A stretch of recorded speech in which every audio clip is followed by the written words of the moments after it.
Kinundena ng mga senador ang naging school shooting incident sa Ateneo de Zamboanga University Junior High School na naging rason ng pagkamatay ng dalawang estudyante. Kaugnay nga nito, mapila si Gatchalian na malalimang investigasyon hinggil sa pangyayaring ito. Nakiusap nga din siya sa Department of Education at maging sa ilang lokal na pamahalaan ng Zamboanga na magbigay nga ng psychosocial support sa lahat ng mga mag-aaral at school personnel na naapektuhan nito. Ani Gatchalian, kailangan daw na matukoy kung saan nakuha ng bata mga armas at kung paano niya ito naidala sa loob ng eskwelahan. Sa kabilang banda, sinabi naman ni Senator Bam Aquino na tunay na nakakadurog ng puso ang balitang ito at bilang isang magulang ay nakakapanlumoy itong malaman dahil ang espasyo na dapat daw ay tutulong sa pagbunga ng pag-asa ay nagiging lugar pa ng katatakutan at maging karahasan.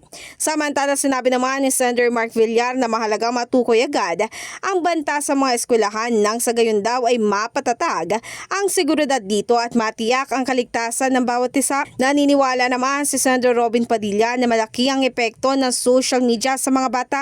Ito po kasi ay bumabagsak sa aking komite. Ito po ay sa public information dahil ito po ay impluwensya ng social media sa ating mga kabataan dahil palagian po sila na gumagamit ng kanilang account. Sila po ay nakapag-live pa po ito.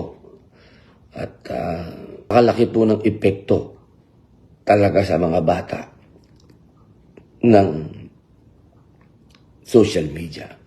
Sa isang ulat, sinabi nga ni Senator Erwin Tulfo na pinag-aaralan niya ang paghahain ng resolusyon para paimbestigahan ang seguridad sa mga paaralan sa Pilipinas. In the heart of changing lives, ako si Brigada Ann Cortas ng 105.1 Brigada News FM Manila, The Miska News Authority.